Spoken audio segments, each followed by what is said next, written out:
Hello guys. तो मैं आज आपको बताने वाला हूँ कि मैंने 88 out of 100 in chemistry in JEE mains कैसे स्कोर किया।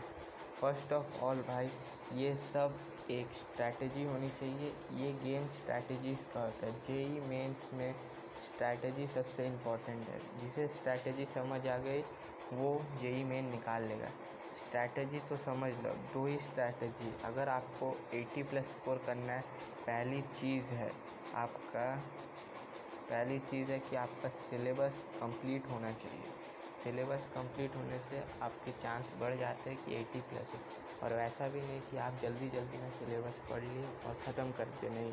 अच्छे से पढ़ो सिलेबस, जो जो आता है, जो जो स्ट्रॉन्ग है वो स्ट्रॉन्ग करो, ठीक है। और दूसरा चीज़ आता है क्वेश्चन प्रैक्टिस। क्वेश्चन प्रैक्टिस भी करना पड़ता है। क्वेश्चन प्रैक्टिस ज़रूरी है फिज़िकल के लिए। जैसे कि आपको पता ही होगा कि केमिस्ट्री में 3 है, फिज़िकल है, इनऑर्गेनिक है, ऑर्गेनिक है।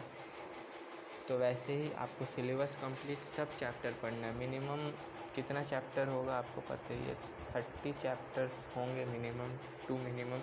आपको इन 30 चैप्टर्स को कंप्लीट करने होंगे।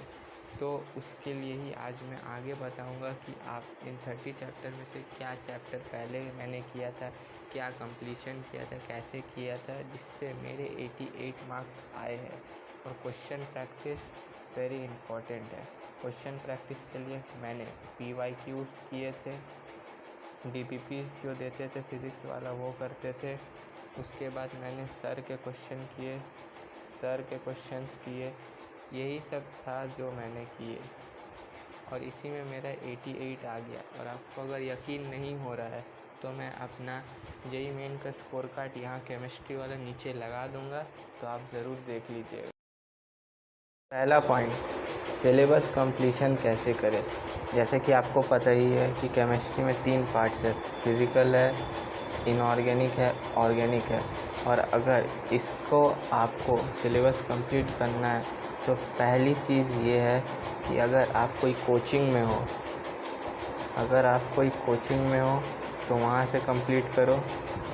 सेकंड चीज़ ये है, अगर आप कोचिंग नहीं हो, अगर आप यूट्यूब से करते तो यूट्यूब से ख़त्म करो और अच्छे से देख के ख़त्म करो। ऐसा नहीं है कि जल्दी जल्दी करना है, उसके लिए आप कर लिए वन शॉट देखो, लेकिन वन शॉट में अच्छे से देखो। वन शॉट से भी होता है, ऐसा नहीं बोलूँगा कि नहीं होता, लेकिन वन शॉट भी अच्छे से देखना है।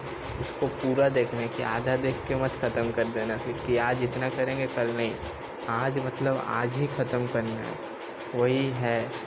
और आप यूट्यूब में भी लेक्चर देख सकते हो, बहुत जन के लेक्चर है, 11 लेक्चर 12 लेक्चर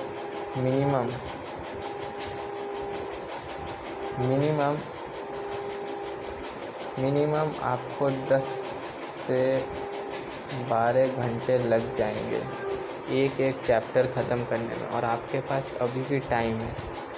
जैसा आपने सुना ही होगा कि फरवरी में हो सकता है एग्ज़ाम, एक न्यूज़ रिपोर्ट में आई है, तो आप उसके हिसाब से कर सकते हो। लेकिन मेरे मानो तो आप जनवरी ही लेके चलो, क्योंकि NTA कभी भी कुछ भी कर सकता है। तो सिलेबस कंप्लीशन पे आपका ध्यान होना चाहिए। नवंबर एंड तक सिलेबस कंप्लीट कर लो तो आपको फ़ायदा मिलेगा, जिससे दिसंबर से आप 11th का रिवीजन और 12th का रिवीजन साथ में कर सकते हो। तो वही फ़ायदा रहेगा आपके लिए। पॉइंट नंबर 2, क्वेश्चन प्रैक्टिस कैसे करें। मैंने फिज़िकल का क्वेश्चन प्रैक्टिस क्लास नोट्स से किया था। क्लास नोट्स यूज़ करो। और अगर उसके बाद सेकंड पॉइंट था PYQs किया था। और थर्ड में जो चैप्टर मुझे हार्ड लगता था उसके DPPs कर लेता था। बस मैंने इतना ही किया था। इनऑर्गेनिक में बस NCERT पढ़ो और सेकंड PYQs कर लो। ऑर्गेनिक में मैंने वही क्लास क्वेश्चंस किए थे, नोट्स पढ़े थे अच्छे से। ऑर्गेनिक में आपको रिएजेंट अच्छे से याद होने चाहिए, क्या कन्वर्जन होता है वो याद होना चाहिए। एनसीईआरटी भी मैंने किया था, एक बार में इससे बोर्ड्स भी हो गया था और जेईई मेंस भी हो गया था, कन्वर्जन हो गया था। उसके बाद मैंने पीवाईक्यूज़ किए थे। पीवाईक्यूज़ तो इम्पोर्टेंट है, आपको करने ही पड़ेंगे। बस मैंने इतना ही किया था और मुझे 88 आ गया। ऑर्गेनिक में मेरा सब सही था। इनऑर्गेनिक में बेसिकली आपको एनसीईआरटी में फोकस करना पड़ेगा और बहुत अच्छा फोकस। फिजिकल में आप न्यूमेरिकल बनाइए, प्रीवियस ईयर पे ज़्यादा ध्यान दे सकते हैं आप। क्लास में जो डिफ़िकल्ट क्वेश्चन सर करवाते हैं वो भी कर सकते हैं, जिससे आपको ही एक एक्स्ट्रा एज मिलेगा। चलिए तो चलते हैं आगे। कुछ एक्स्ट्रा पॉइंट्स और है। पहला चीज़ है पीवाईक्यूज़ कर लो पिछले 10 ईयर्स के, और इसी में आपके इतने क्वेश्चन हो जाएंगे कि आपको एक्स्ट्रा टाइम मिलेगा ही नहीं। दूसरा पॉइंट, शॉर्ट नोट्स बना लो, शॉर्ट नोट्स बना लो। तीसरा पॉइंट, शॉर्ट नोट्स के बाद पीवाईक्यूज़ हो गया, शॉर्ट नोट्स हो गया, रिवीजन करो। बस यही आपको दिला सकते हैं 88 marks out of 100 in JEE mains 2024 also. यही 3-4 चीज़ करना है। और अगर उसके बाद कुछ क्वेश्चन, अगर आपको और भी कोई क्वेश्चन प्रैक्टिस करना है तो कोई भी बुक रेफ़र कर लो। मैंने तो नहीं किया था बुक रेफ़र, क्योंकि मेरे पास टाइम ही नहीं था।